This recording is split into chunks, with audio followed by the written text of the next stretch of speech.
जय जिनेन्द्र। मैं नेहा जैन जैन पाठशाला में आप सबका स्वागत करती हूँ। आज जीतो द्वारा भारत ही नहीं दुनिया के कई देशों में एक ही समय पर नवकार मंत्र का जाप करवाया गया।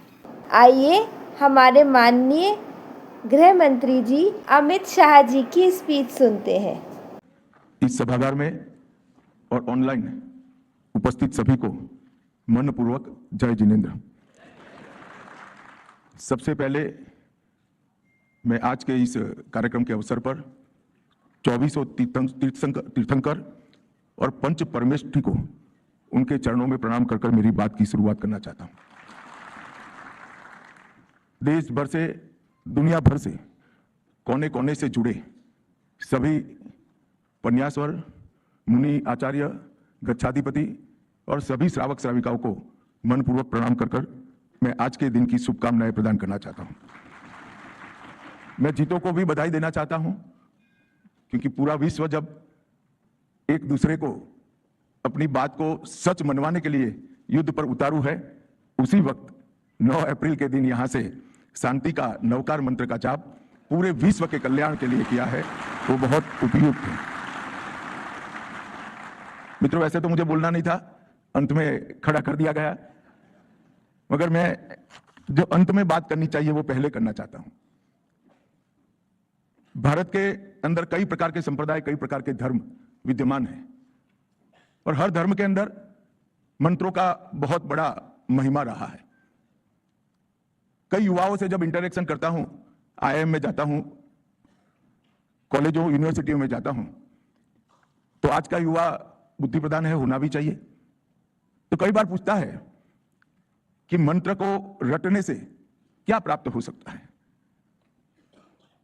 मैं बड़े श्रद्धापूर्वक कहता हूं कि मंत्र जीवन को ऊर्ध्वगति प्रदान देता है, हमारे चैतन्य को जागरूक करता है, शुभ संकल्पों को बल देता है, और जब अनेक लोग श्रद्धापूर्वक एक ही मंत्र का रटन करते हैं, तब न केवल उसका व्यक्तिगत, समग्र देश और विश्व का भी कल्याण होता है। अब इस बात को बुद्धि से सोचने वाले युवा स्वीकार नहीं करते हैं, तब मैंने उसको एक छोटा सा उदाहरण दिया था कि आपके घर में किसी को डायबिटीज हुआ है क्या? तो क्या हुआ है? तो कोई दवाई लेते हैं क्या आपके बुजुर्ग? तो क्या लेते हैं? तो मैंने बोला, वो दवाई से तेरी शरीर की रचना में क्या फर्क होगा वो बुजुर्ग की, आपको मालूम है क्या? कि नहीं मालूम है। फिर भी दवाई लेने से डायबिटीज में मदद मिलती है। इस मंत्र से क्या होगा वो ज्यादा मत सोचो, मंत्र का अनुसरण करो, निश्चित रूप से फायदा होगा। और कई हमारे सिद्धों ने पीढ़ियों तक, मैं पीढ़ियों से मतलब है गुरुओं की पीढ़ियों तक, गुरु शिष्य परंपरा की पीढ़ियों तक पूरा जीवन लगाकर हम सब संसारियों के लिए मंत्रों की रचना की है। इसको हमने श्रद्धा से इसको स्वीकारना चाहिए और उसका अनुसरण भी करना चाहिए। नवकार मंत्र के लिए मुझे एक बार सुबोध सागर महाराजा का सानिध्य प्राप्त हुआ था। अकेले थे और मैं सुबोध सागर महाराज साहब से को 2 हाथ जोड़कर विनती किया था कि मोटा साहब थोड़ी कृपा कर दीजिए, नवकार मंत्र का अर्थ समझाइए। और कुछ ही पलकों में उन्होंने मुझे पलों में नवकार मंत्र का अर्थ समझाया था।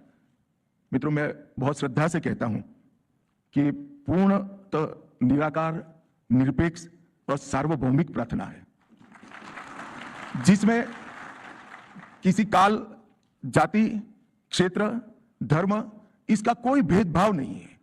पूरे विश्व में इस प्रकार की प्रार्थना ढूंढना लगभग असंभव है। ये प्रार्थना उन महान आत्माओं के गुणों की वंदना है जिन्होंने अपने कर्मों से अपने आप पर विजय प्राप्त कर आत्मज्ञान और मोक्ष प्राप्त करने का रास्ता प्रशस्त किया है।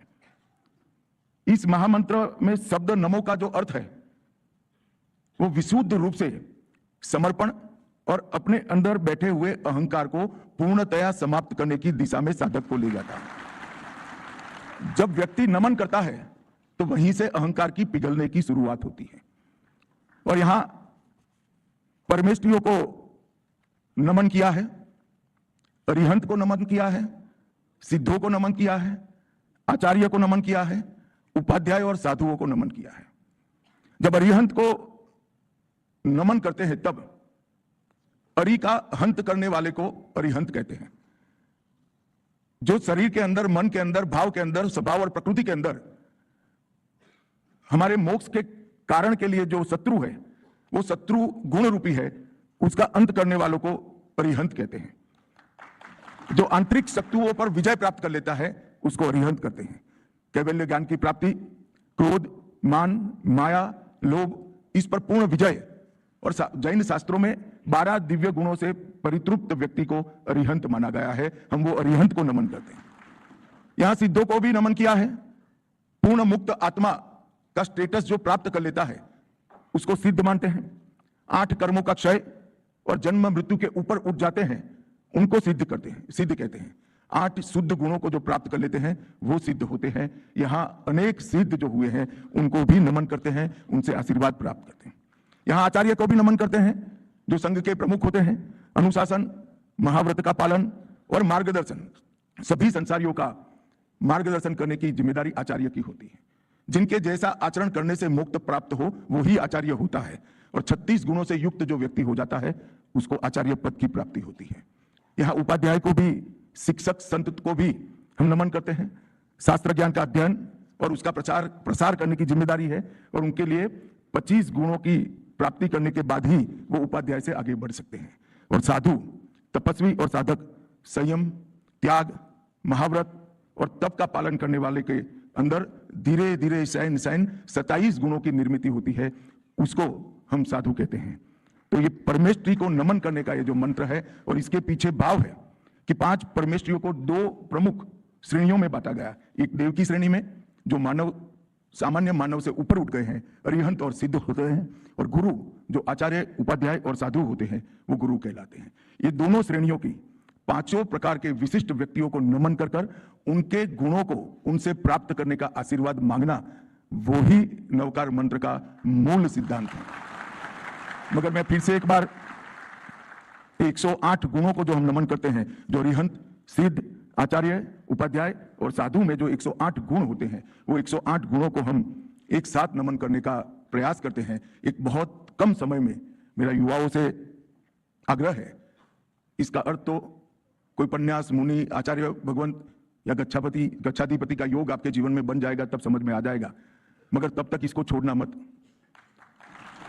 जैसे डायबिटीज के पेशेंट को मालूम नहीं होता कि ये दवाई खाने से मेरे डायबिटीज में कैसे मुझे फायदा होगा, उसी प्रकार के से आपको मालूम हो न हो, नवकार मंत्र का जरूर अनुसरण करना, वो आपके जीवन को ऊर्ध्व गति देगा। और हजारों वर्षों तक 24 तीर्थंकरों और उनके अनुयायियों ने ये मंत्र की रचना करने में लगाए हैं। सालों तक ये मंत्र मौखिक रूप से आगे बढ़ता रहा, फिर शिलालेखों में आगे बढ़ा, और फिर एक प्रकार से कई ग्रंथों में इसने स्थान पाया है। ये मंत्र को आगे बढ़ाने का जीतों का जो प्रयास है, वो उसको मैं मन पूर्वक साधुवाद देना चाहता हूं, क्योंकि आपका ये प्रयास आने वाली पीढ़ियों के जीवन को दिव्य और ऊर्ध्व गति देने में बहुत बड़ा योगदान करेगा। और विश्व को जब शांति की जरूरत है तब जरूर ये नवकार मंत्र के सामूहिक उच्चारण से, करोड़ों लोगों के सामूहिक उच्चारण से वातावरण की भी शुद्धि होगी, मन के विकार भी सबके शांत होंगे, और एक दूसरे को समझने की हमारी शक्ति भी बढ़ेगी। फिर कभी कार्यक्रम में आएंगे तब नवकार मंत्र के बारे में डिटेल बताऊंगा, परंतु अभी आप सब ने आपके साथ नवकार मंत्र का जप करने के लिए मुझे यहाँ बुलाया, इस कार्यक्रम में हिस्सेदारी दी, इसलिए आप सभी का बहुत बहुत धन्यवाद। जय Jinendra. Please like, share and subscribe. धन्यवाद। जय जिनेंद्र।